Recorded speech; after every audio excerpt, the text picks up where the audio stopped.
Today is a typical British day in terms of the weather. The sun is in, sun is out, sun is in, sun is out. I've been trying to get this video looking as good as possible, but 1 minute the sun is in, next minute it's out, and at the moment it's just gone out again. Hopefully we'll get a little bit better weather later on. Stick with me.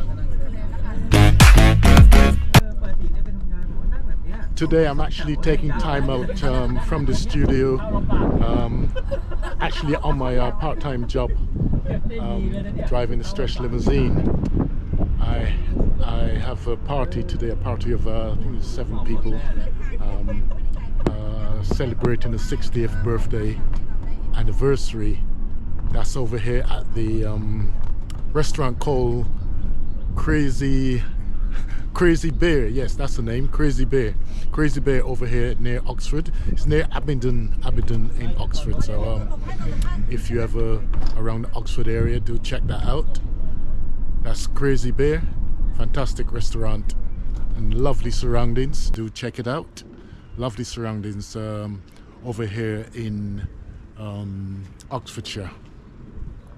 Yeah, taking time out, and then after that I do have one more. There's a party going from Slough into central London. I think it's a hen party, and that goes on till about 12 midnight, and then home time for me. Then back in the studio sometime tomorrow. So do keep in touch. Once again, don't forget to hit that subscribe button. My name is Hartley.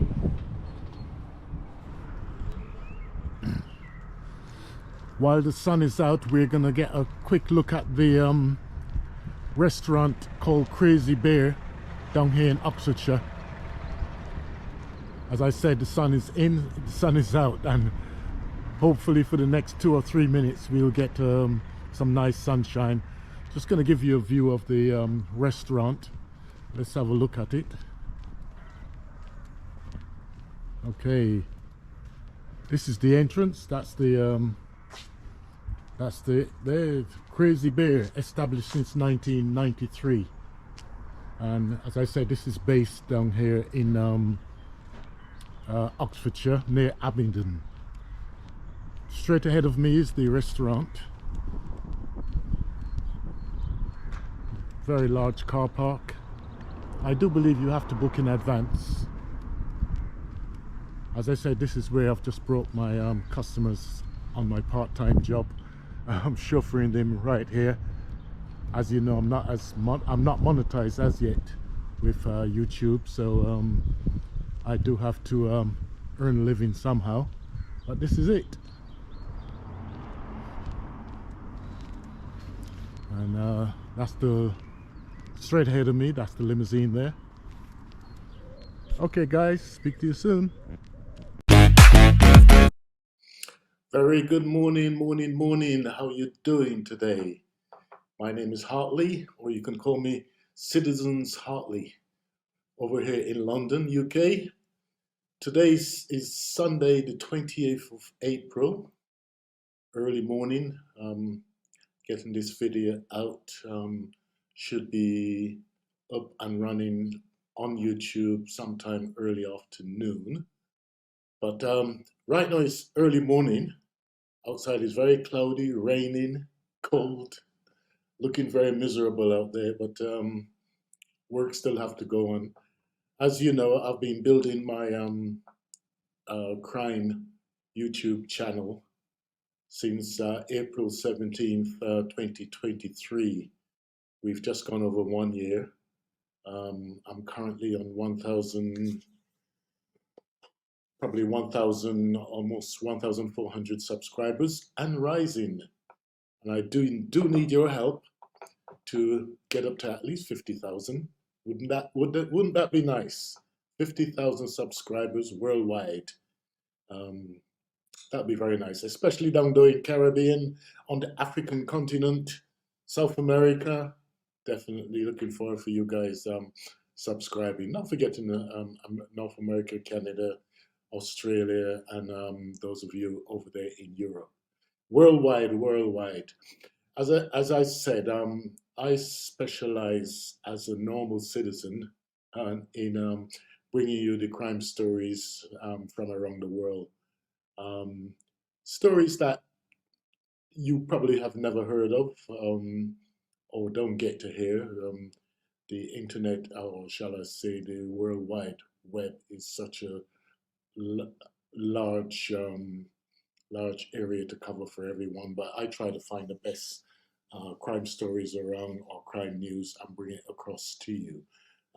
I currently have around approximately 370 odd videos since April 17, 2023, and obviously we want to get up to at least 2,000 videos.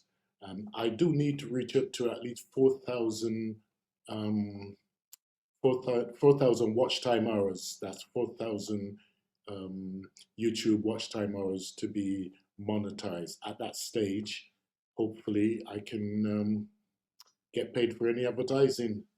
Also, if there's anyone out there that would like me to promote anything for them, meanwhile, by all means, do contact me.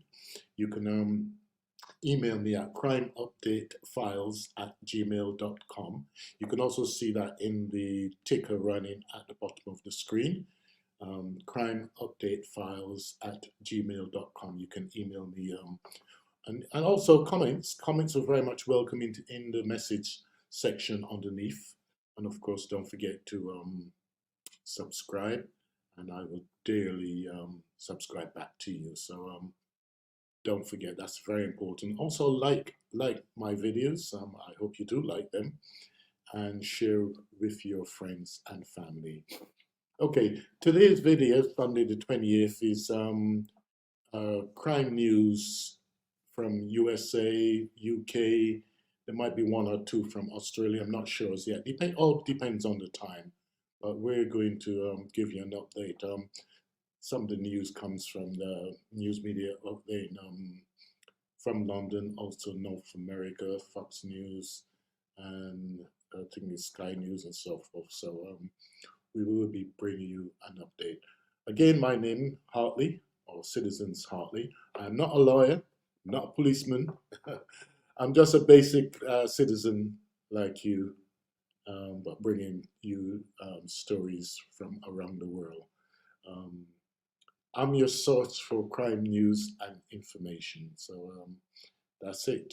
Based here in London, as I said, on this sunny, not sunny, on this, I wish it was, I wish it actually, based here in London on this miserable, cloudy, wet, and cold day. It's been raining all night, absolutely all night. It actually started yesterday evening, continued throughout the night. And if I look outside now, I can actually see a little bit of flooding going on out there. So that's how bad it has been. Okay, we're going to get straight into it with the stories, latest stories that's going around. I'll probably give you the headlines first, and um, then we will move into more deeper if we like the headlines. So we'll see where that takes us. Right. Definitely keeping you up to date with all the latest crimes and developments. This headline, this one we've got here: Doctor who had sex in surgery while patients waited outside faces end of career. Naughty, naughty man. Um, Keeping the patients waiting while you're having sex, no good. Obviously, and I'm sure you're probably not a single man. I don't know, but we'll probably dig into that story a little bit later. As I said, I'm going to give you quite a few headlines, and then we'll get more deeper into the story. Woman who pulled girl's skirt down to shame her is charged with sexual battery. That seems another interesting one. In actual fact, all the stories look interesting here. Dad of girl 13 charged with Ammerford school stabbing, he's scared of reprisals. Child killer who tortured a grandmother to death at 14 is freed from prison. Um, wonder how long did she actually stay in prison, but we can dig into that story and see how deep that one goes. Also, another headline: teacher killed boyfriend, then invited his mom over while he was buried in the garden. So once again, the teacher killed boyfriend, then invited his mom over while he was buried in a garden.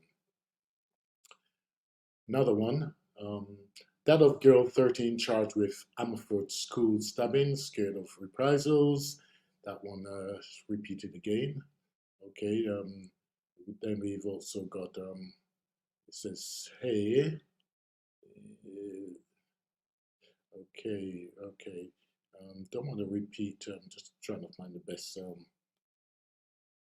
stories for you. Says here, gang of women weep in court after kidnapping and beating incident. Okay, we can also look into that. Also, British man accused of plotting arson attacks in London on behalf of Russia. So, the chilling diaries entries of primary school teacher who stabbed her partner to death. Girl 13 charged with attempted murder after school stabbing is remanded in custody. This one says, Jill Dando's co-host Nick Ross says, courts got it wrong, letting prime suspect walk free. Well, we're not too sure there on that one. Boy 6 died in a hero trying to shield little brother when they got stuck in a house fire. That's some of the stories there are all coming from the Metro. Let's see which one we can go deep into here. Bring you the full story if we can. Okay, let's kick off with this one. This is the one with the doctor who had sex in the surgery, and it says did they give his name? Yeah, Dr. Tom Plymmer, 40 years of age. It says here, doctor who filmed himself having sex with the women in the surgery, while patients sat outside in the waiting room, faces being struck off the medical list there. Dr. Tom Plymmer, who's 40 years of age, sent a colleague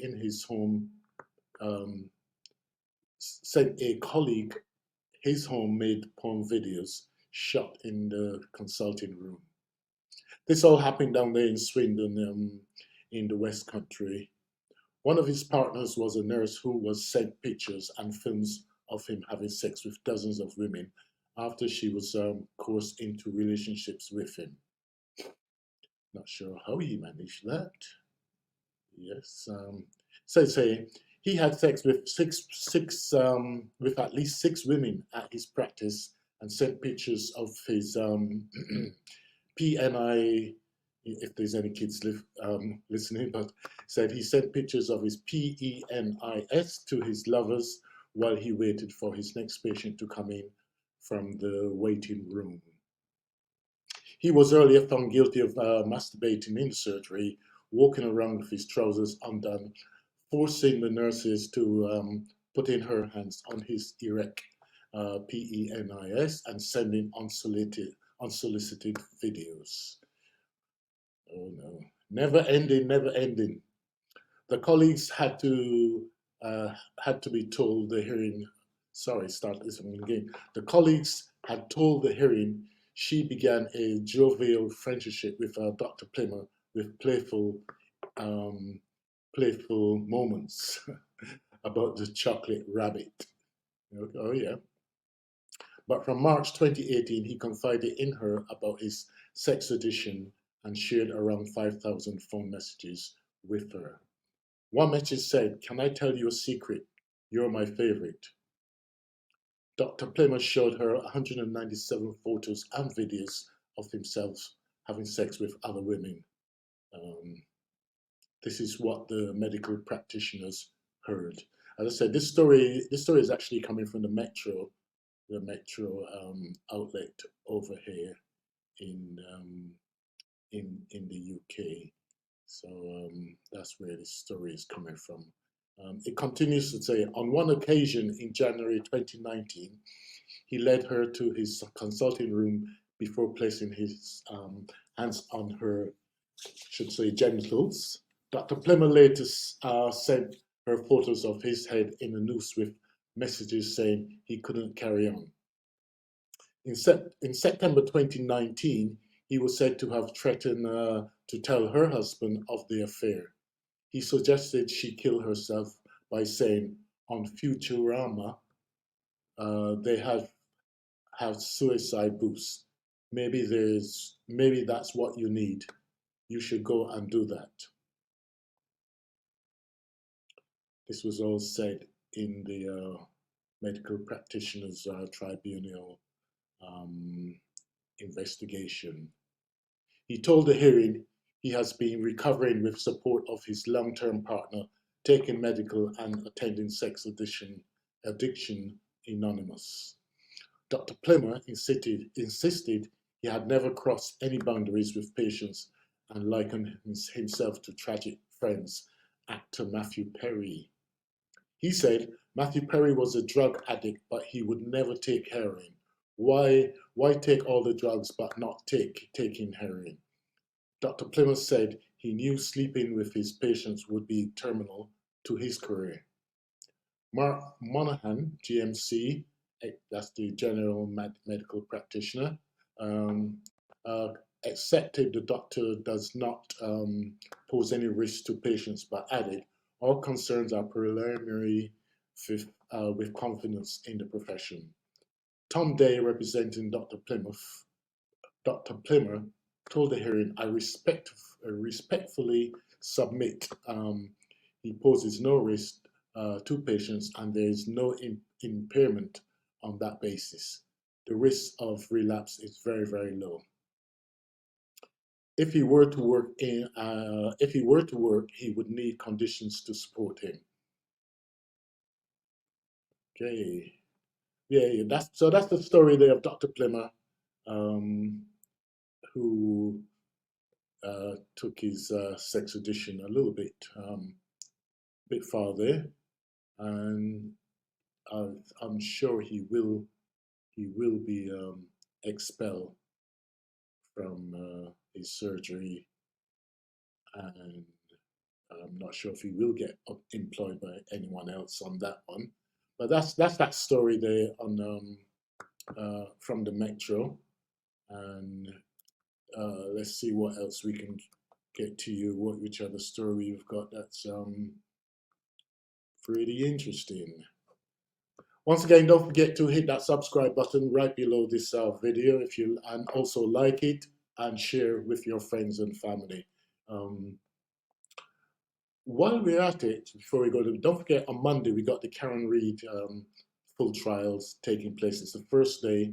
They have now got all the jury. The jury is actually being sworn in, and the judge is ready to kick off around 10 a.m. That's the UK time for over there in Massachusetts. So that's the big case that's going on. It's going to be going on for about 3 months at least. This is the Karen Read case. This is the case where her boyfriend, who was a Boston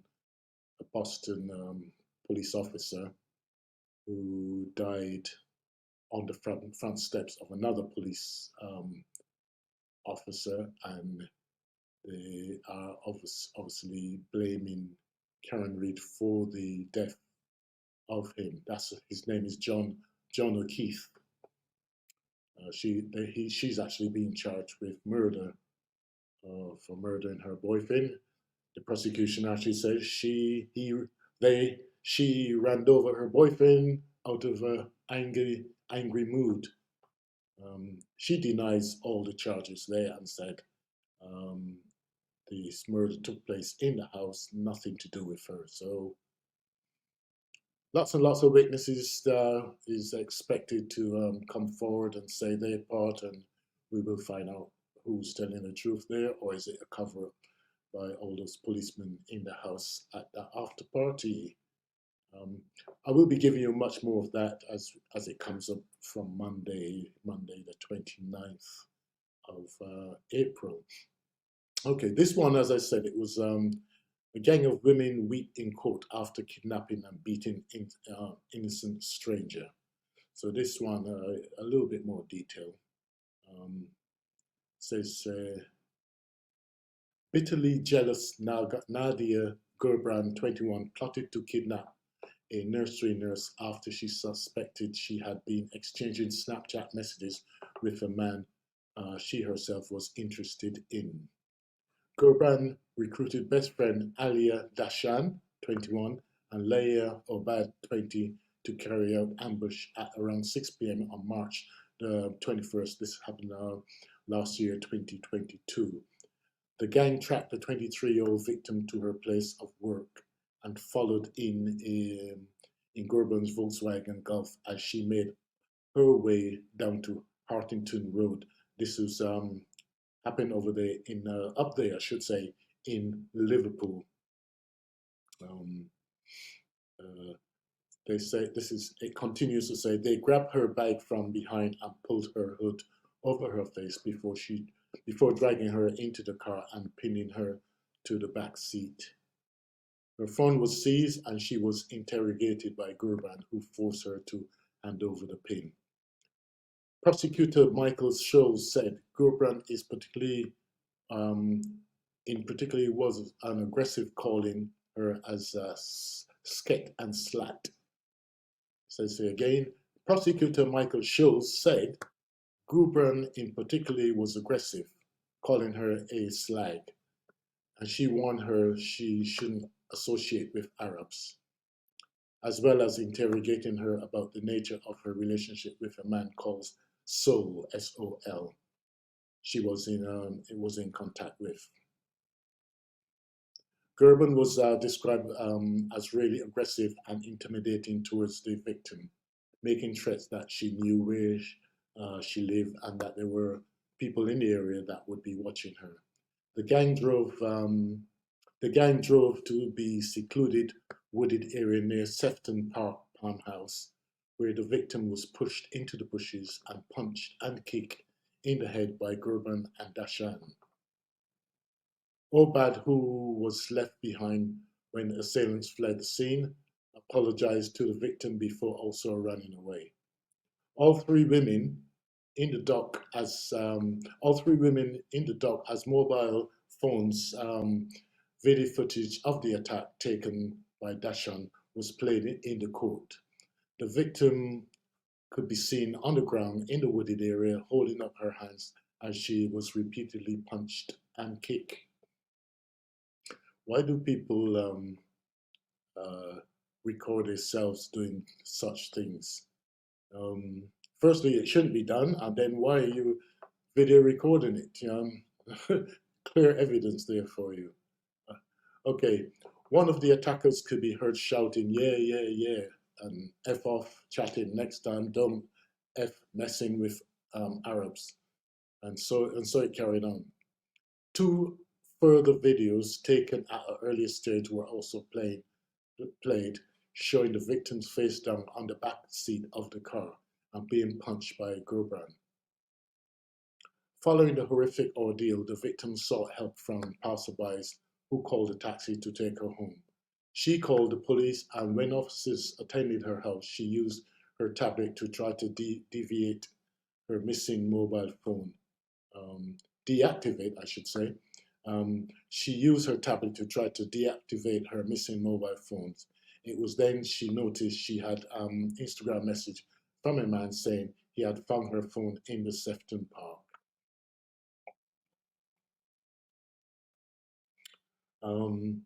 Continues, the man James Galvin was traced, and he told the police he had been approached by Obad, who told him she had done a horrible thing and begged him for help returning the victim's phone.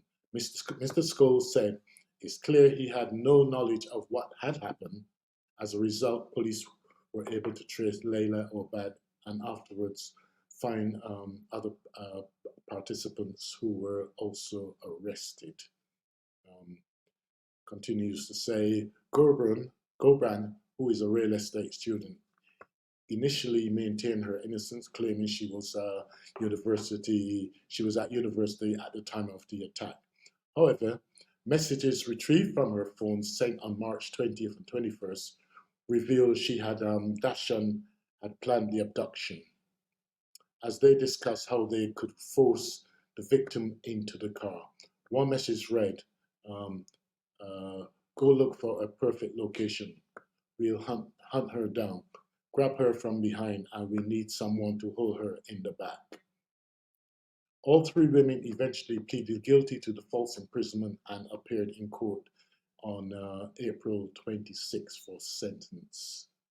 Joe Maxwell, defending Gobram, described her as immature and said she had an inability to approximately solve problems. She had a tight and loving family who are horrified at the actions.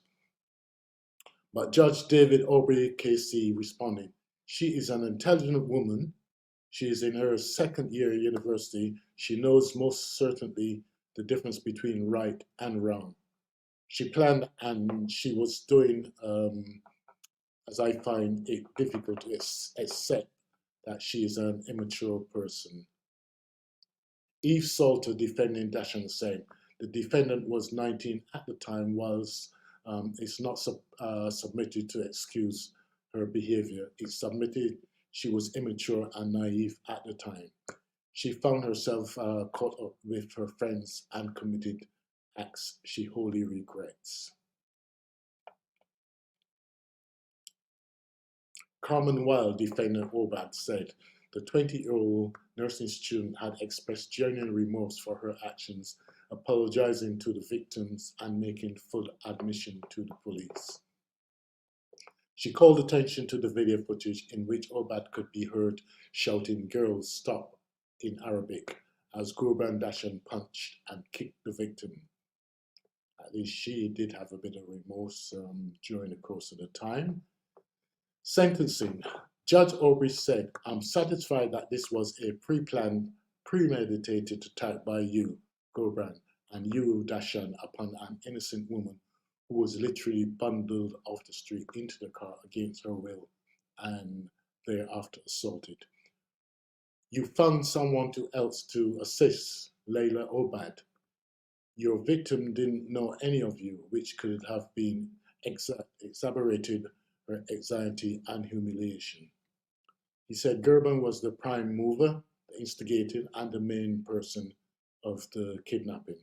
Whilst Dashan was highly involved, he accepted that Obad was not involved in the planning and had not taken part in the assault on the victims in the woods, and had expressly, sincerely remorse and concerned with victims' empathy.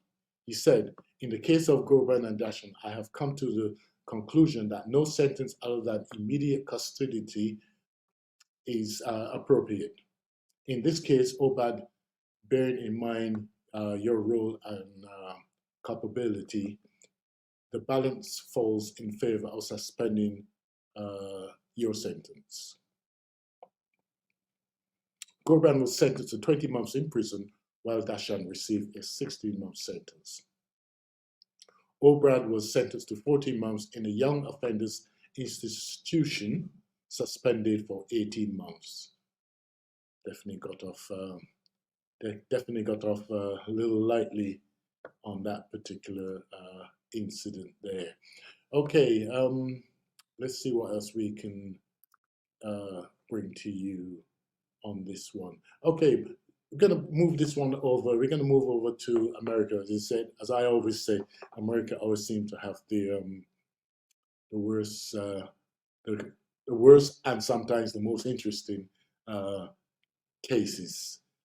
Don't forget, hit that subscribe button. I had to put that in before we continue on this incident here that took place in Louisiana. It says a Louisiana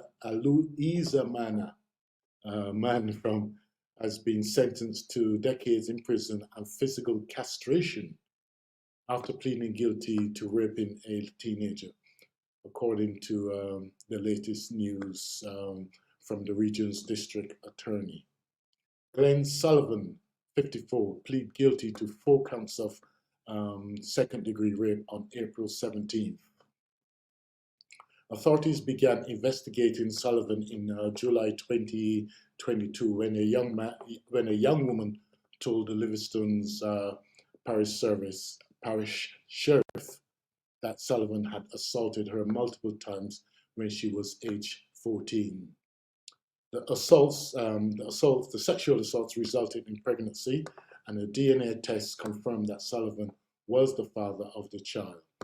The district attorney office said Sullivan had also groomed the victim and threatened her and her family to prevent her from coming forward. Continue to say, so many of these types of cases go unreported because of fear. The strength it must have taken for this young woman to tell the truth in the face of threats and adversity is truly incredible. This is by the district attorney Scott M. Perillox. This was said in the news release.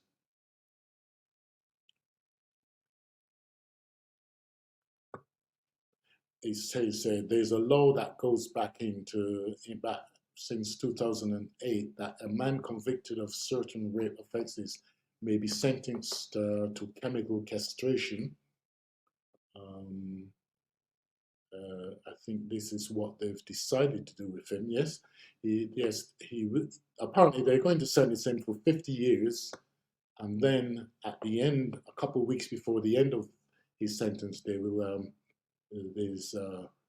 castrate him. This is what it says here. 2024, we're still doing things like this, but this is the law of the land. This is America. Some, not all the states has this particular law, but this one has. Also, it says sex crimes against juveniles are the most meticulous crimes we prosecute. And this is said by Assistant District Attorney Brad J. Casquillo, who prosecuted the case, said in the release, I intend on using every tool that is given to us, including physical castration. Oh dear, oh dear, oh dear, never ending. This is going to be a serious situation there for that gentleman. Okay, let's see if we can find some other stories over there from the attorneys. Let's see what we've got here. Got this one. It says a Montevallo man sentenced to more than 33 years for child pornography crimes. Can we get deeper into that one? Yes, I'm sure we can. This Birmingham, Alabama, a federal judge sentenced a Montevallo man for child pornography offenses, announced the U.S. Attorney Prim F. Ascalona, and the Homeland Security, who was investigating this particular incident. Says a U.S. District Court Judge Anna Muskanko sentenced Timothy Joseph Page 40 to 405 months in prison, followed by a lifetime of supervised release. The incident took place back in December 2023.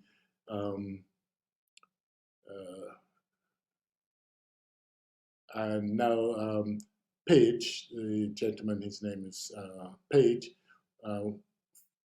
pleaded guilty to 2 counts of production of child pornography and 1 count of possession of child pornography. This conviction required him to register as a sex offender in accordance with the sex offenders registration. According to the plea agreement, Page conducted child pornography depicting a 12-year-old female He was also in possession of 400 images of child pornography, including images of depicting pre-publican children. The case was brought as part of the Project Safe Childhood. This is a nationwide initiative launched by the Department of Justice in May back in 2006 to combat growing epidemic of child sexual exploitation and abuse. So yes, he has got 405 months in prison. He will be there for a very, very, very long time. Um, he is from Montevallo, over there in Birmingham, Alabama. Okay, that's that one. Let's see if we can find another crime for you. Okay, okay. This one is says a man sentenced to prison for international parental kidnapping of two small children. Says on April 23, a man was sentenced to 16 months in federal prison for the international parental kidnapping of his two young daughters in Morocco and Turkey. In August 2019, the children's mother asked the defendant for a divorce.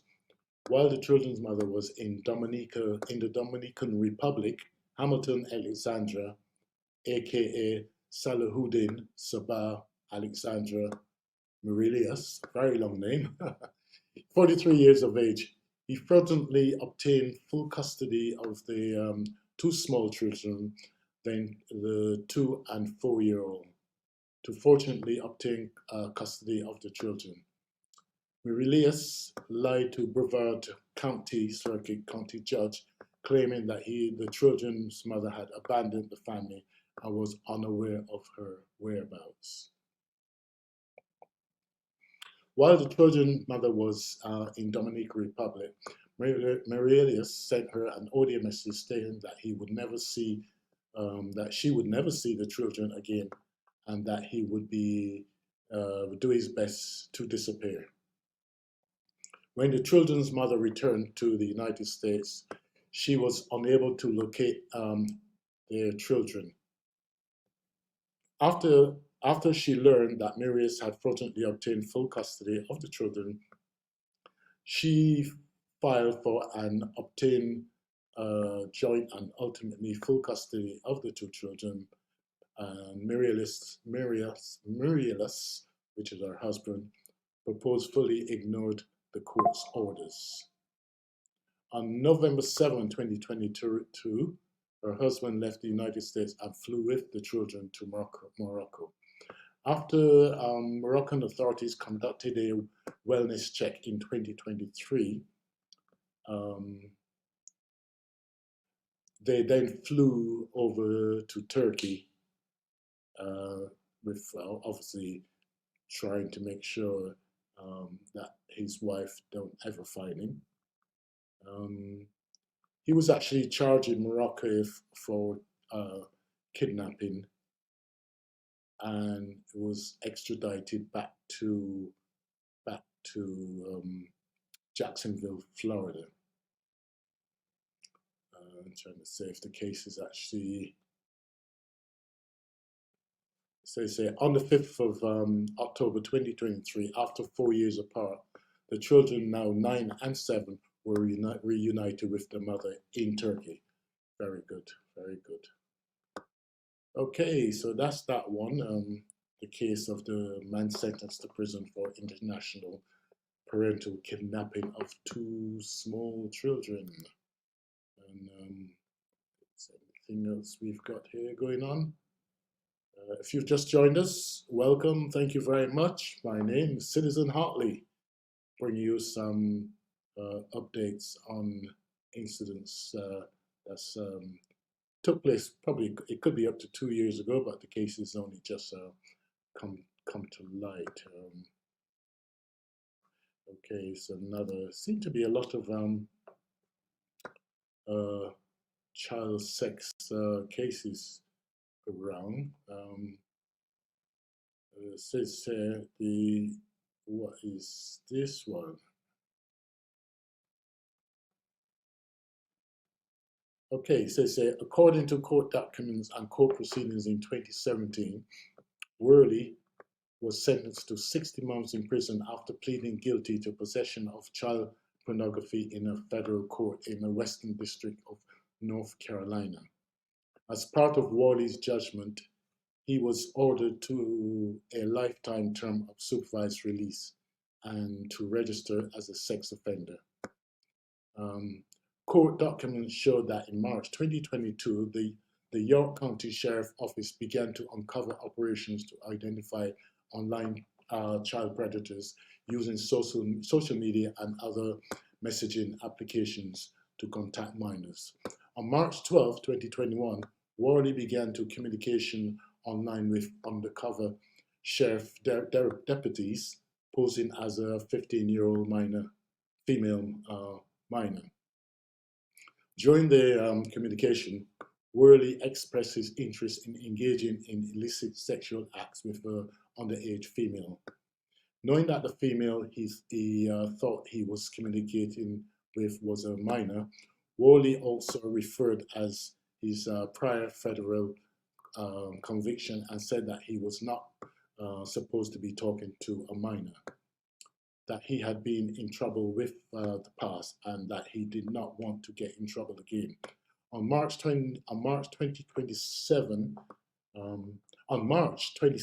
of 2020, Worley traveled from Haywood County in North Carolina to Fort Mill for the purpose of engaging in sexual acts with the minor. When Worley arrived at residence in Fort Mill, where he thought he was meeting the minor, he was arrested by the York County Sheriff Office. Never ending. We are committed to actively, this is by the investigating attorneys, they say, we are committed to actively investigating and prosecuting repeat predators like Worley to combat child exploitation and ensure the safety of vulnerable people. So they say, thanks to their work, children are protected from the dangerous individual. It goes on to say, we can breathe a little easier knowing that the predator like Worley, who delights in abuse of exploitation of children, is not roaming around our communities looking to victimize our children. I was looking to see how many years did he get.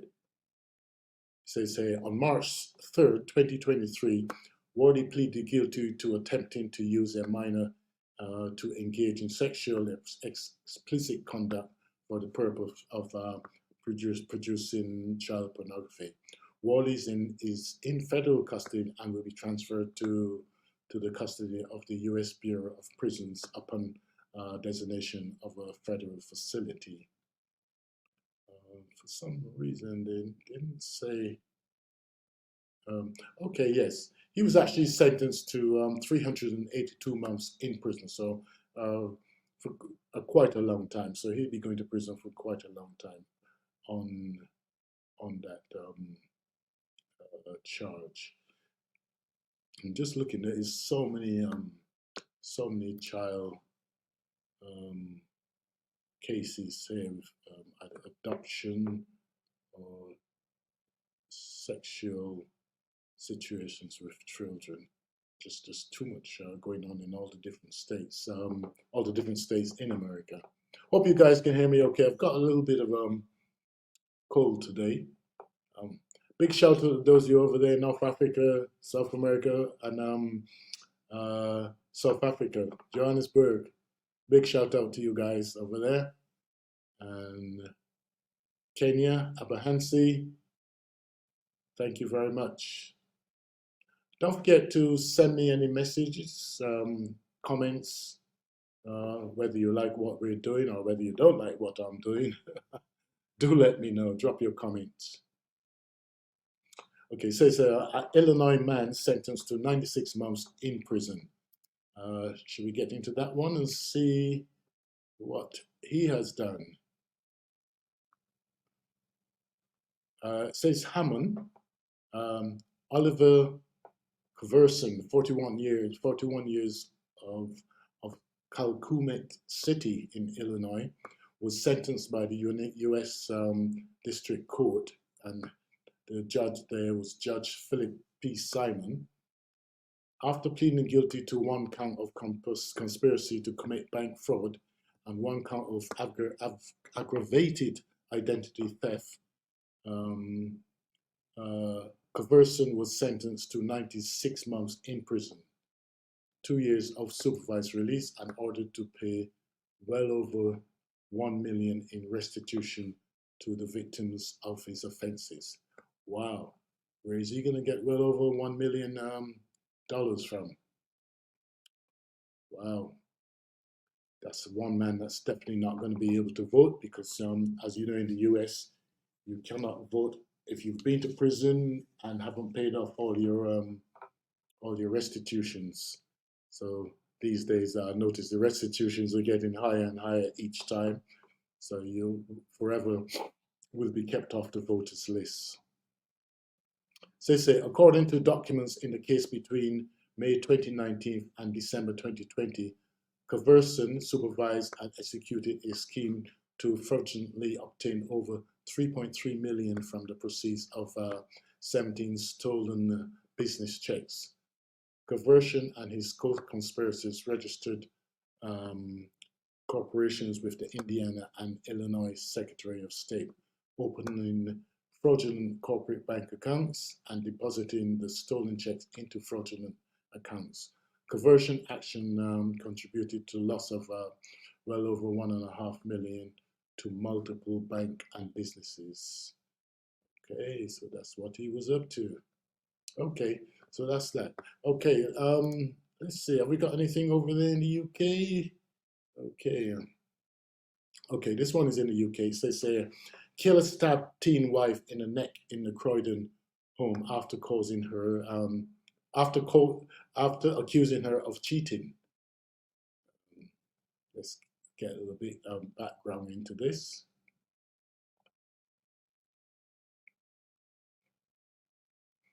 Okay, it says a corrosive a coercive and controlling husband who murdered his 19-year-old wife just months after he moved from India to the UK has been jailed for life.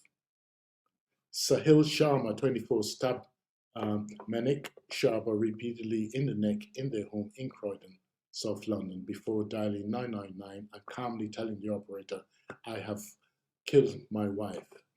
During the call, he falsely claimed that Mehak had been cheating on him and was therefore responsible for her death. Just hours before, Sharma had texted Mehak, come home and see what I can do for you. Officers found Mehak unresponsively with serious knife injuries at the address on Ash Tree Way. And despite the medics' effort, she was pronounced dead at the scene on October 2029.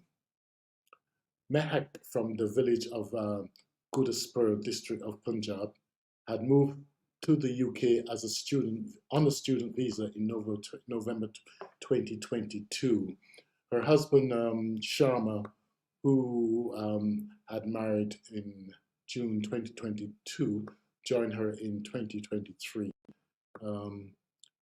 Kingston Crown Court heard during Sharma's sentencing today that he had mentally and physically abused Mehak throughout the course of their marriage. Just looking at a beautiful home over there in Croydon. Prosecutor Julian Evans said while he was still in India, Mehak was in the UK, so he would call her repeatedly and expect she answers each time. She would be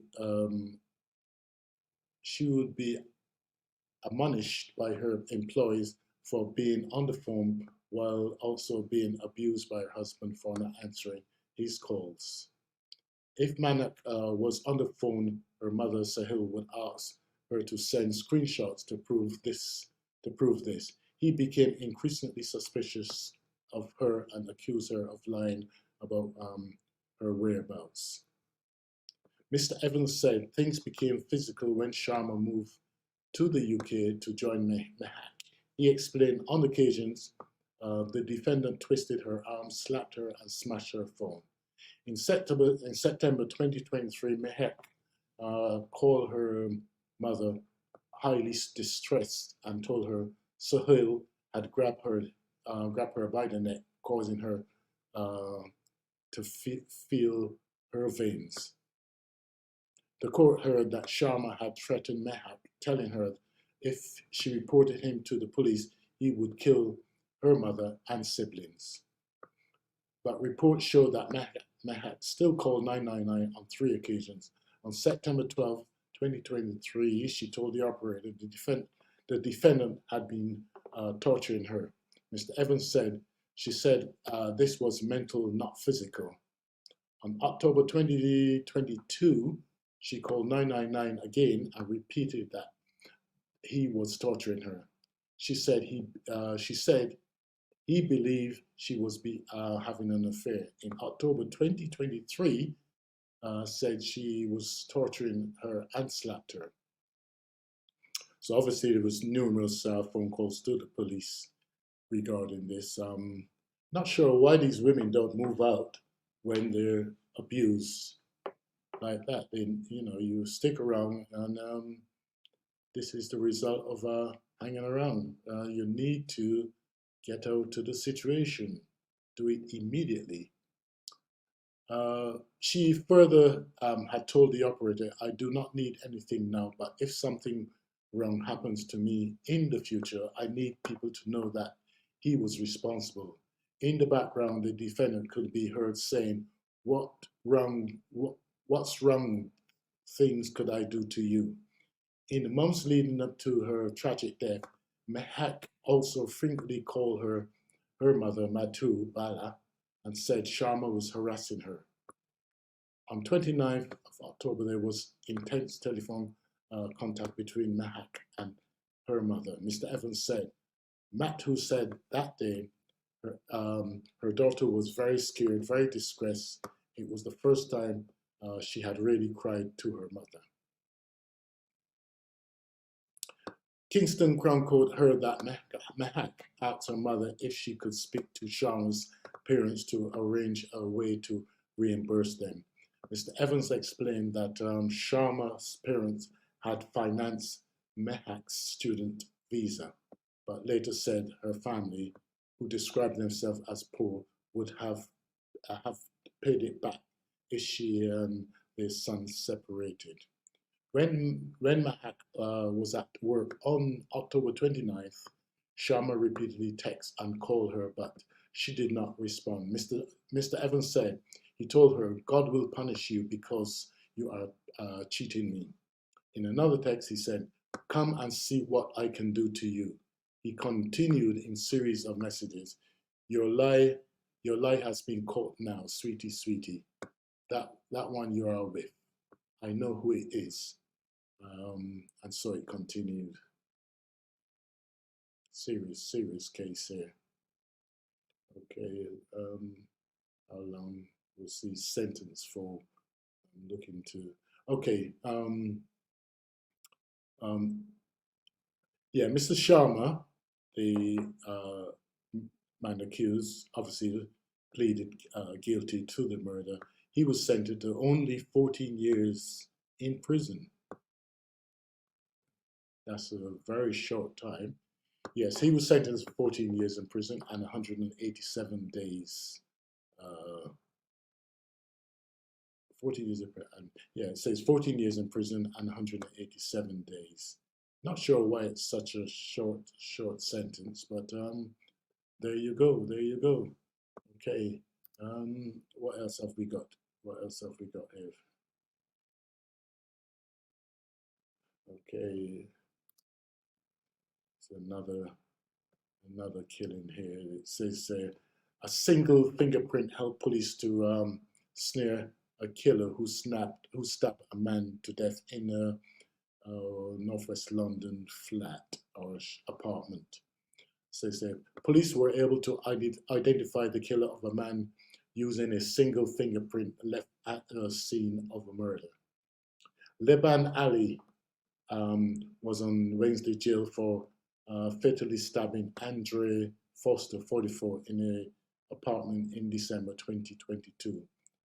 Police were called to reports of stabbing at residential address at Gabriel Lodge before 10 a.m. on December 20th. Mr. Foster was treated by paramedics but pronounced dead at the scene. A postmortem gave his death as a stab wound to the neck.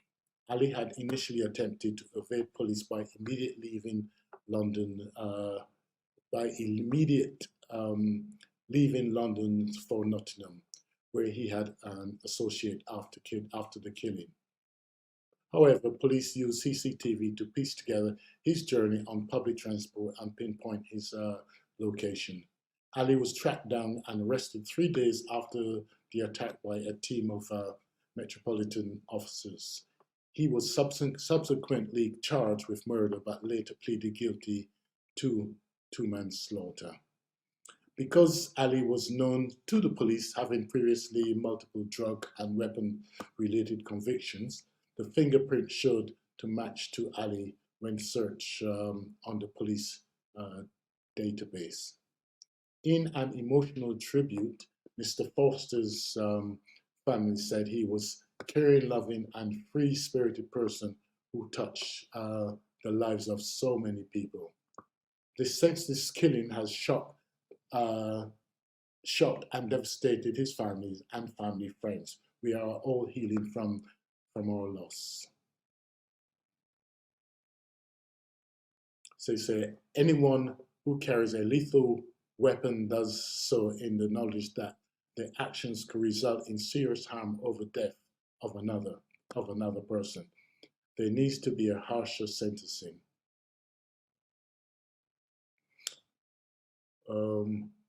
The officers also say more needs to be done to help stop knife crime. More interventions in schools, clubs, and educate youth of the consequences of carrying or using an offensive weapon. There you go. So he's actually been sentenced, and his past history